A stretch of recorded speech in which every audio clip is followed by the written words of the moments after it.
do oitavo ano, vamos para a nossa quinta aula do bimestre, do primeiro bimestre, cuja aula é continuação da aula anterior, com a habilidade EF08G03, analisar aspectos representativos da dinâmica demográfica, aplicar os indicativos demográficos, analisar as mudanças sociais, culturais, políticas, ambientais e econômicas decorrentes da transição demográfica em diferentes regiões do mundo.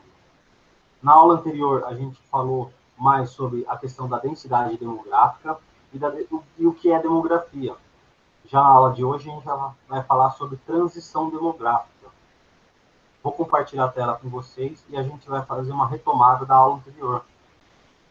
Então, a gente falou o que é demografia. Demografia é a área do conhecimento que se preocupa em estudar o comportamento, as transformações e a dinâmica geral da população, utilizando principalmente de elementos estatísticos e pesquisas qualitativas. Esse rumo do saber muito se aproxima com a geografia da população, que em forma também se preocupa com as dinâmicas populacionais, enfatizando as questões sociais relacionadas ao espaço geográfico.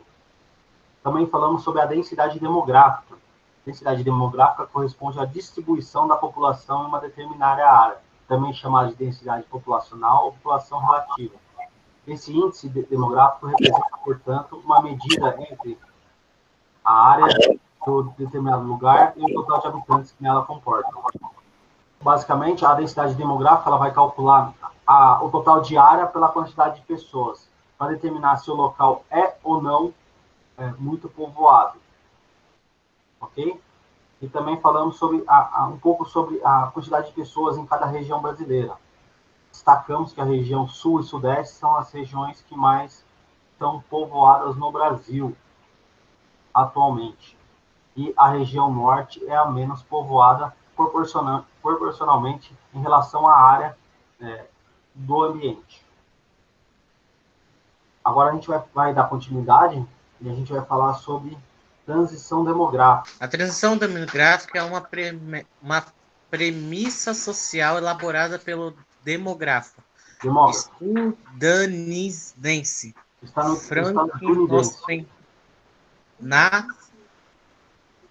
primeira metade do século XX, para refutar por meio de números e dados a teoria populacional malthusiana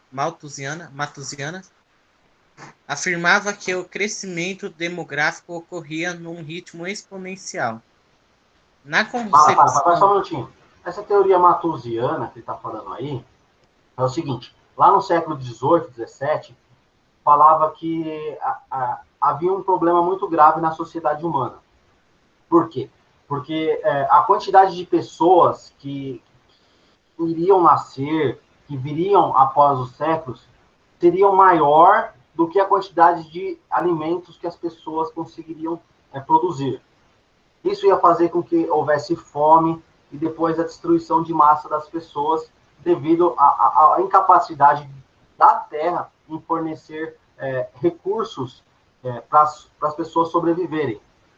Essa teoria, inclusive, ela fez com que o pensamento da sociedade humana se voltasse a outras tecnologias voltadas a justamente ampliar o crescimento de produção de alimentos. Como que os seres humanos fizeram isso? Através da Revolução Industrial. A Revolução Industrial, a primeira a vapor e a segunda a química. A segunda Revolução Industrial química foi determinante para que essa teoria malthusiana fosse quebrada. A partir da Revolução Química, passou-se a aprimorar o solo, passou-se a ter um cultivo baseado em recursos que fizeram com que o solo produzisse mais e com maior quantidade e qualidade. Você pode ter uma produção maior em menor área utilizada, entre outras possibilidades que vieram com a segunda Revolução Industrial. Então, o que ele está dizendo aqui? Que a transição demográfica ela vai contra essa ideia de que a Terra não é capaz de produzir alimentos suficientes para a população. Só um retorno aí. Pode continuar. Aqui mesmo? Não existe. A teoria da transição demográfica afirma que não existe um processo único e constante de explosão demográfica ou crescimento populacional muito elevado. Para só um minutinho, para. Pessoal, na visão de vocês, por que uma pessoa deixa um lugar para viver em outro? Por interesses da cidade, coisa perto, escola. Não, pensa no hoje, mas pensa no antes. Por exemplo, o que faria você sair da sua cidade hoje para ir morar em uma outra cidade? O custo de vida é melhor em outra cidade? Também, muito bem. Mas também a questão do profissional. Você conseguir emprego melhor em uma outra cidade. Não. Você não, faz conseguiu... total sentido. Ser mais perto do emprego. Mas isso não te faria você, por exemplo, você conseguir um emprego que você sonhou a vida inteira em Nova York. Vai trabalhar em Nova York. Você não largaria aqui para morar lá para ganhar 6, 7 vezes mais? Até que o dólar lá é bom, né? Isso a gente está falando no conceito atual, certo? Certo. Sim. Agora volta no passado. O que faria vocês, se fossem homens e mulheres das cavernas, saírem de um lugar para ir morar em outro? A migração, né, professor? Em busca do quê? Comida, alimento, bem provavelmente. Então, busca a mesma coisa, alimento. Então, o ser humano sempre teve algum motivo para estar saindo de um lugar para ir a outro. Seja ele econômico atualmente, e também pelo clima, né, professor? Recursos. Também pelo clima inverno, verão, outono, primavera.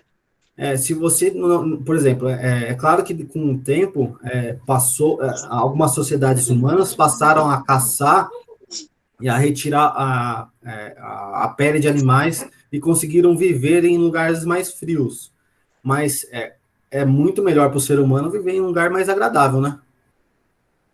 Entretanto, se for muito quente, como é o caso da zona temperada do planeta, você acaba tendo um pouco menos de alimento. Por quê? Porque aquela região ela se torna, às vezes, muito seca, ou tem menos animais que fazem migração naquela área. Aí vai depender daquilo que o ser humano precisava na época das cavernas, para entender qual local que ele estava e quais eram seus objetivos. Fato é que todo ser humano teve sempre um motivo para sair de um lugar para ir para outro. Pode continuar. Quando esse fenômeno... Espera aí, professor, que eu vou aumentar a tela aqui. Onde estava mesmo? Quando esse fenômeno ocorre, postula-se que a tendência por parte dos diversos lugares é que haja uma posterior estabilização, sobretudo pelas sucessivas modificações nas taxas de natalidade e mortalidade. Ponto. O principal efeito da transição demográfica nesse sentido seria o processo do envelhecimento populacional. Para. Agora eu vou viajar no tempo. Vamos para a Segunda Guerra Mundial. Imaginem que a população europeia que não quis participar da guerra fizeram com que a maioria dessas pessoas que não participaram da guerra em si saíram da Europa e foram viver em outros continentes. Muitos vieram para as Américas, outros foram para a Ásia, outros ainda foram para a África, mas grande parte da população que vivia na Europa antes da Segunda Guerra Mundial saiu dali, e outras foram mortas. Depois que ocorreu a Segunda Guerra Mundial, você teve a migração de pessoas para reconstruir toda a Europa, muitos americanos, muitos russos, muitos que vieram do leste europeu, que construíram a parte leste de Berlim, outros americanos que construíram da parte oeste de Berlim até a França, fizeram com que houvesse uma reposição de pessoas na Europa. Entretanto, a maior parte das pessoas saíram da Europa e foram viver em outros centros. Aos poucos, o que aconteceu? Essas pessoas que estão na Europa atualmente envelheceram. Não, por quê? Porque ocorreram diversas e diversas tentativas de proibição de fluxo de pessoas na Europa. Como está ocorrendo aquele processo das pessoas fugirem do Oriente Médio e irem através da costa da Itália para a Europa. O que aconteceu? O governo italiano proibiu que essas pessoas acessassem a Europa por aquele meio. É uma questão racista, que não quer pessoas do Oriente Médio na Europa. Isso faz com que aquela população europeia fique atrelada a eles mesmos. Aos poucos, essa população está envelhecendo. E cada vez mais, eles estão precisando de pessoas de outros lugares. Mas eles não aceitam qualquer pessoa. Eles querem, em sua maioria, pessoas que descendam da etnia europeia. Vou dar um exemplo. Eu, professor, eu tenho cidadania italiana. Eu posso ir morar, por exemplo, na Itália. Fosse um espanhol que morasse lá e depois fugiu, pode morar lá. Mas eles não querem de jeito nenhum que venham africanos, que venham pessoas da Ásia, que venham pessoas do Oriente Médio, por causa do racismo. E eles só estão aceitando essas pessoas como eu, que migrei, como meus familiares que migraram para fora da Europa, por causa que eu já tenho origens europeias. Mas, se eu não tivesse, eles também não iriam querer. E só estão aceitando porque a população envelheceu tanto que a maioria da população da Europa é de velhos. Ou seja, elas não são mais capazes de se reproduzirem. E, com o tempo, elas vão acabar morrendo ou extinguindo cada vez mais. Isso é um reflexo da questão do que pode acontecer quando você se fecha ao mundo. Quando você não aceita imigrantes, quando você não aceita pessoas de fora, como ocorreu justamente na Europa, que é o centro do mundo moderno desde o século X. Só para vocês terem uma ideia. É meio complicado, mas é isso. Quando você se fecha para o mundo, você acaba envelhecendo a sua própria população e não consegue mais repor. E, aos poucos, a sua população vai morrendo de velhice e não vai tendo natalidade, porque você não tem mais filhos. As pessoas, também com o conhecimento humano, passaram a usarem preservativos, outros métodos concepcionais para terem, no máximo, um filho. E isso diminuiu ainda mais a fecundidade humana. E a Europa está em total desespero em busca de pessoas, só que eles não aceitam qualquer pessoa e fazem com que ocorra um cadastramento mundial para que pessoas vá morar na Europa nesse momento de crise, principalmente em relação ao nascimento de pessoas. Meio complexo, né? Professor. Alguém tem alguma dúvida? Deu para entender? Professor, eu não entendi muito. Pode falar, Vinícius. O que você não entendeu? Eu não entendi muito bem a parte naquele negócio que eu não podia ir para a Europa. Não entendi muito bem essa parte. Durante a Segunda Guerra Mundial, Vinícius, quando ocorreu a Segunda Guerra Mundial, parte da população europeia foi para outros centros. África, Ásia, Europa, saíram dali. E essas pessoas são aceitas atualmente. Mas, se você parar para pensar, eles não aceitam africanos, não aceitam pessoas que venham do Oriente Médio, não aceitam asiáticos, porque eles têm preconceito contra essas pessoas. E isso faz com que ocorra uma busca europeia por pessoas de origem europeia. Para quê? Para que elas se mantenham brancas, para que elas se mantenham de pele clara, justamente preconceitos baseados na ideia racista que ainda, queira ou não, persiste na Europa até os dias de hoje. Entendeu?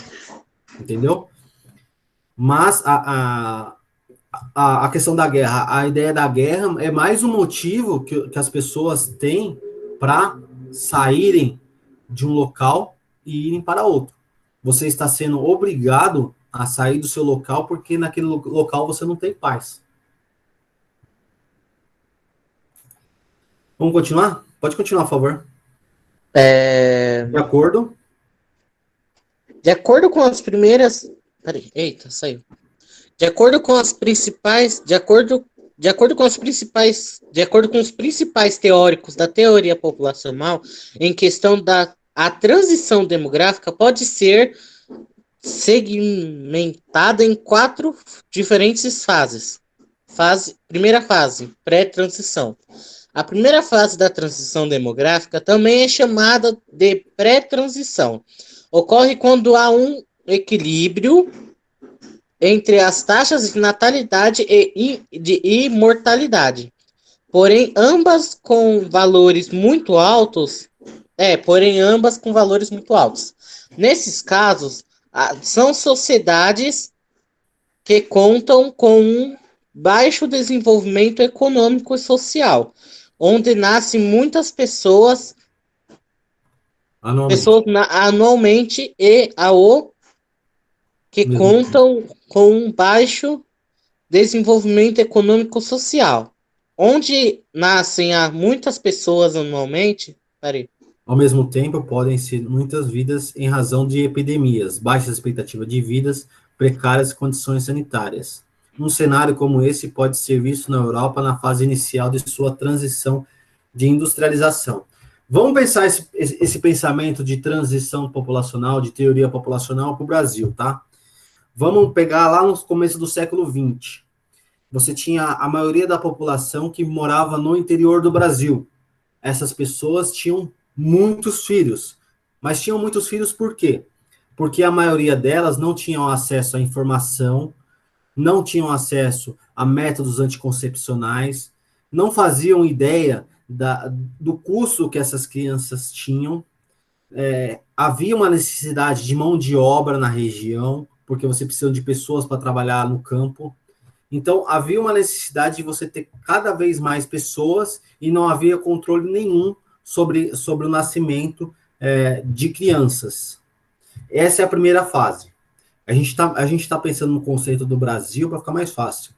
Segunda fase. Pode continuar, Leno. Na segunda fase. Aceleração ou explosão demográfica. Na segunda fase, ocorre aquilo que muitos demorariam por explosão demográfica. O crescimento acentuado da população em um curto período de tempo, mas a teoria da transição demográfica demonstra que o processo não ocorre pelo aumento de taxas de natalidade, e sim pela diminuição brusca de taxas de mortalidade, em razão das... Peraí, professor, que estão mandando coisa melhorias aqui. Sociais em termos de saúde. Não, é porque estão mandando mensagem, aí eu acabo apertando e acabo saindo da tela. Saneamento, acesso à água e outros fatores. Então, pensa um pouquinho. Essa explosão demográfica ocorreu no Brasil quando as pessoas passaram a morar nas cidades. Lembra que eu falei para você que no começo do século XX elas viviam ainda, principalmente em fazendas? Você não tinha um controle de natalidade, mas você tinha uma grande mortalidade, porque elas morriam de diversos fatores. Não existiam vacinas, não existiam hospitais próximos para socorrer crianças. Então, ao mesmo tempo que você tinha uma grande quantidade de pessoas que nasciam, você tinha uma grande quantidade de pessoas que morriam. Na segunda fase, você tem um grande nascimento ainda sem controle de natalidade, mas como essas pessoas passaram a cada vez mais migrarem para a cidade, ocorreu que elas puderam ter acesso a hospitais, puderam ter acesso a vacinas. Isso fez com que ocorresse uma explosão de pessoas. Não porque aumentou o número de pessoas nascidas vivas, mas sim porque passaram a morrer muito menos pessoas. Mais pessoas sobreviviam. E isso fez com que inflasse o número de pessoas nas cidades, lá mais ou menos em 1930, 1940 no Brasil. Pode continuar. Esse processo... Aqui, ó, esse processo desmutar. Esse processo ocorreu na Europa ao longo do século XIX. Em boa parte dos em boa parte dos países, meu Deus do céu, boa Emergentes. parte dos países emergentes ao longo do século 20. Inclusive, atualmente acontece nos países periféricos, com destaque com destaque para Nigéria e outras nações em desenvolvimento. Ponto. O continente europeu também acompanhou uma explosão demográfica acentuada no período pós-guerra, o que gerou a expressão geração Baby Boom. Baby boom. Então é isso, pessoal. O pessoal que sai, às vezes, das fazendas e vão para as cidades, começam a ter acesso a meios de vacina, acesso a hospitais. Isso faz com que eles possam sobreviver em maior quantidade de pessoas, fazendo com que você cresça o número de pessoas, já que a natalidade continua muito alta. Mas aos poucos vai começar a ocorrer a desaceleração dessas pessoas. Por quê? Porque vai começar a ter menos natalidade, já que elas vão passar a ter mais acesso a conteúdo, acesso à informação. Terceira fase, desaceleração demográfica.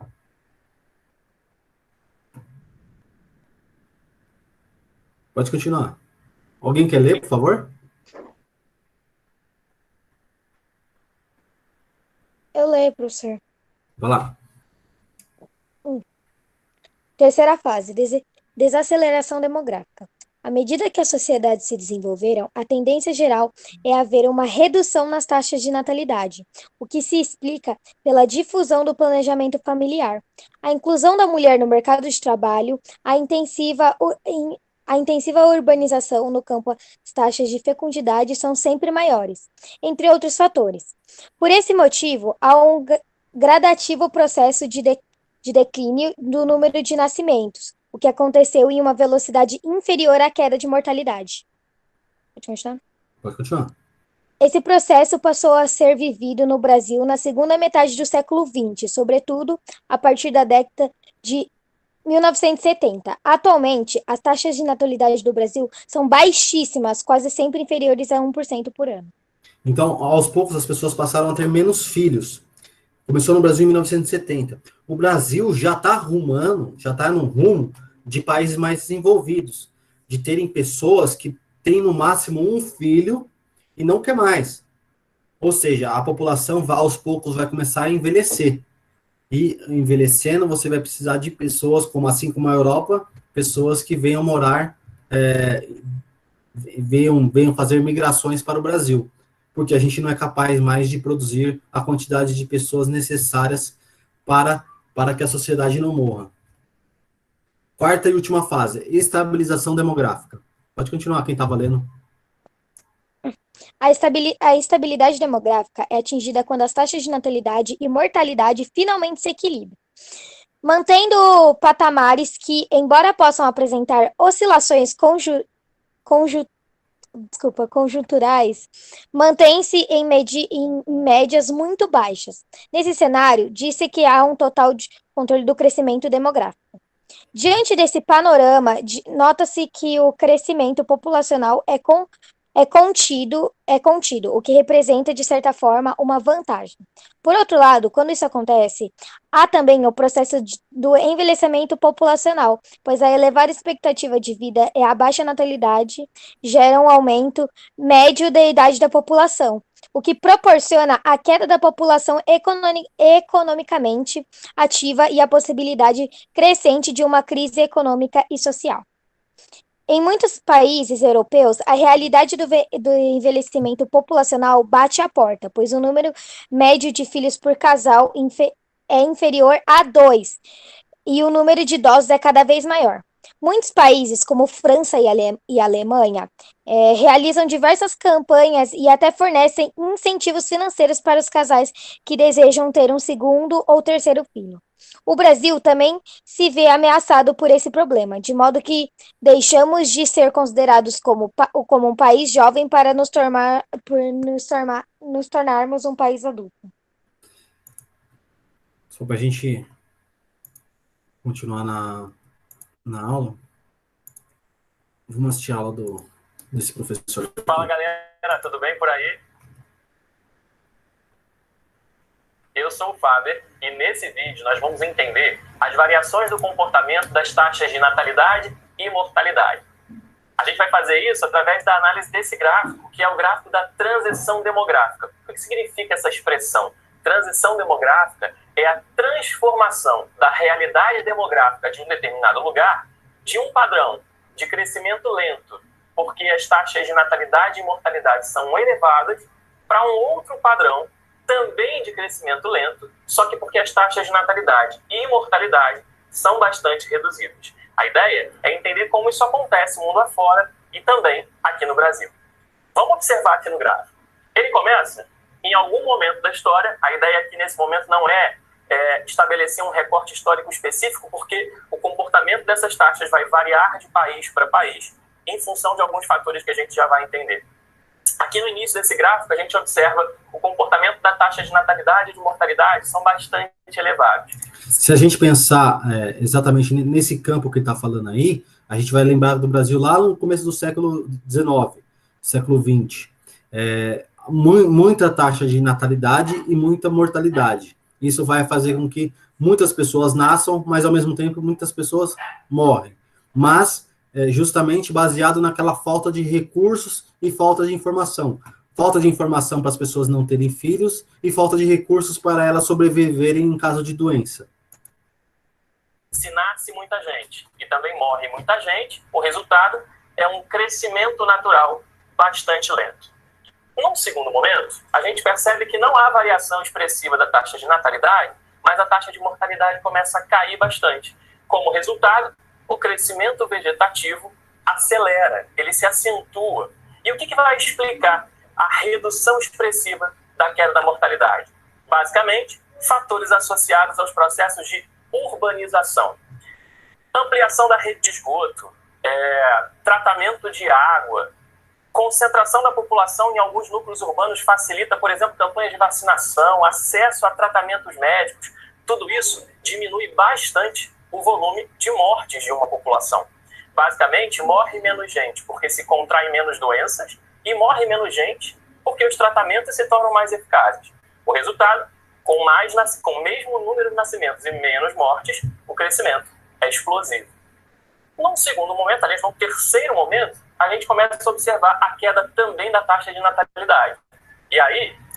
A segunda fase, se você pensar no Brasil, ocorreu lá em 1930, quando as pessoas saíram do campo e vieram em busca de empregos nas indústrias. E é esse processo de urbanização. Mas ainda havia muita quantidade de pessoas nascendo, mas a queda de mortalidade caiu. Agora, ele já está falando que na terceira fase, em 1970, no Brasil, ocorreu o quê? Ocorreu o número de pessoas nascidas, ao mesmo tempo que ocorreu também uma queda daquelas pessoas que morriam. Queda de natalidade, com a mortalidade já em níveis baixos, vai fazer com que o crescimento vegetativo ainda seja alto, mas comece a observar, comece a experimentar uma queda. Essa queda da natalidade também vai estar associada ao processo de urbanização. Por quê? Porque em ambientes urbanos os custos de vida são mais altos e as pessoas começam a se programar, as famílias começam a se programar para um número menor de filhos. Num quarto momento, as taxas de natalidade e mortalidade voltam a se aproximar. E a gente vive um mesmo comportamento lá do início da nossa história, de crescimento lento, de crescimento baixo, mas dessa vez porque as taxas de natalidade e mortalidade são reduzidas. Nesse momento, o país, essa região, ela está concluindo a sua transição demográfica, está concluindo esse processo de transformação. E é aqui que os países que viveram essa transformação, essa transição, entram num paradoxo. É o seguinte: se as pessoas estão tendo cada vez menos filhos e estão vivendo cada vez mais pela melhora da qualidade de vida, pela melhora do atendimento médico, pela melhora do acesso a uma vida urbana, como resultado disso, essa taxa de mortalidade, que historicamente vinha em queda, começa a aumentar. Porque esse país está num novo momento do seu processo demográfico em que a sua população é envelhecida. Há mais idosos do que criança. Então não adianta, pode ser o melhor lugar do mundo para se viver, a qualidade do tratamento médico é excepcional, as pessoas têm água encanada e esgotamento sanitário 100% das residências, e ainda assim a mortalidade deve aumentar. Alguns países da Europa já estão vivendo isso aqui, porque se a mortalidade vai ser maior do que a natalidade, qual é o resultado? O crescimento é negativo, ou seja, ano após ano, a população desse lugar, desse país, vai encolhendo. Países da Europa, Japão, já vivem isso aqui. O Brasil ainda não vive essa realidade, mas não vai demorar muito tempo para a gente chegar lá, não. Basicamente, se a Europa começou o seu processo de transição demográfica associada ao processo de urbanização, pelo menos um século antes de nós, eles estão com alguma vantagem nesse processo de transformação. Lá no início do século XX, o Brasil ainda era um país muito agrário. E sendo um país muito agrário, nascia muita gente, morria muita gente. Por volta da década de 30, 40, a gente vai observar o início de um processo mais avançado de urbanização no espaço brasileiro. Então, as nossas taxas de mortalidade começam a entrar em queda. No Brasil, esse processo de urbanização nas primeiras décadas do século XX vai coincidir também com muitos avanços técnicos na produção de vacinas, remédios, e isso contribuiu também expressivamente para a redução das nossas taxas de mortalidade.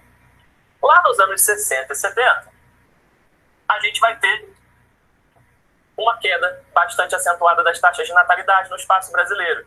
E isso vai acontecer não só por causa do nosso processo de urbanização, que aumenta os custos de vida em espaço urbano, mas também porque, mais uma vez, o nosso processo de urbanização vai coincidir com dois outros processos que estão acontecendo no mundo. Aumento expressivo da oferta de métodos contraceptivos e uma entrada mais expressiva da mulher no mercado de trabalho. Então, a gente vai experimentar uma das mais acentuadas quedas de natalidade, uma das mais rápidas quedas de natalidade de todo mundo, comparável apenas a de países que adotaram medidas rigorosas de controle de natalidade, como Índia e China, por exemplo. Aqui no início do século XX, do início do século XXI, a gente começa a completar a nossa transição demográfica e as projeções do IBGE apontam para 2040 como o ano em que o Brasil vai entrar nessa quinta etapa em que a população vai começar a diminuir. Bom, se a Europa, que iniciou o seu processo de urbanização na virada do século XVIII para o século XIX, já concluiu a sua transição demográfica há bastante tempo, e o Brasil, que iniciou o seu processo de urbanização nas primeiras décadas do século XX, acabou de concluir a transição demográfica, você pode imaginar que existem lugares no mundo que estão vivendo hoje o seu processo de urbanização e que, portanto, ainda estão nessa fase de crescimento acelerado, de explosão demográfica. E assim, fica mais fácil entender porque cada região do mundo experimenta hoje um ritmo de crescimento demográfico diferente. Só um adendo. Pessoal, a mulher passou a fazer parte do mercado de trabalho no final da Segunda Guerra Mundial. As mulheres foram determinantes para a vitória americana. Foram elas que, em sua maioria, saíram de suas casas e produziram em larga escala para que os americanos tivessem recursos suficientes para ganhar a Segunda Guerra Mundial. Então, se deve a vitória dos aliados graças à presença da mulher no mercado de trabalho. Tudo bem, pessoal? Tudo bem, professor. Alguém tem alguma dúvida? Alguém tem alguma dúvida? Mais não é bem uma dúvida, mas tipo assim, que quando fala na primeira etapa onde tinha muita taxa de a taxa de mortalidade e de natalidade eram ambas muito altas. Certo. Nessa época, tipo, de certa forma era mais estável. Tipo, na verdade, como nascia muita gente e morria muita gente, você tinha uma quantidade de pessoas razoável. Sim, sim. Vamos supor assim, cada três filhos que você tinha, 2 morriam. A cada 4, 2 morriam. A cada 5, 3. Por quê? Porque, queira ou não, ela pegava uma doença e qualquer doença matava a pessoa. Sim, sim. O que, de certa forma, gerava uma estabilidade, assim, entre aspas. Isso, uma estabilidade bem baixa. Uma estabilidade bem abaixo. Sim, sim. Então, é por isso que era tão importante as pessoas, vocês verem as mulheres, as suas avós, suas bisavós, tinham 7, 8, 9 filhos, porque, na verdade, no final das contas, daria no máximo 3 que sobreviveriam. Sim, sim. Ah, entendi. Não, só isso mesmo. Obrigada. Pessoal, alguém tem mais alguma dúvida? Só para finalizar, vocês prestaram atenção, cada parte do mundo vive uma transição demográfica diferente das outras. Isso que a gente está vivendo no Brasil é totalmente diferente do que está ocorrendo na Nigéria. A Nigéria está vivendo uma explosão demográfica. Mas, com o tempo e com as informações, com os métodos anticoncepcionais, vai começar o quê? A baixar a quantidade de nascimento. Isso vai fazer com que diminua a quantidade de pessoas na Nigéria ao longo das décadas. Já o Japão é completamente diferente. O Japão já vive aquela realidade de país avançado em que você tem muito pouco pessoas nascendo e muitos velhos. E aí, olha a bagunça que dá, por exemplo, na questão da economia do país. As pessoas cada vez mais precisam trabalhar até os 80, até os 90 anos para suprir a necessidade de mão de obra na região. Ok, professor. Sim. Pessoal, até semana que vem. Espero que vocês tenham entendido. Alguém tem mais alguma dúvida? Não. Não? Então tá bom. Um abraço para vocês e até semana que vem, gente.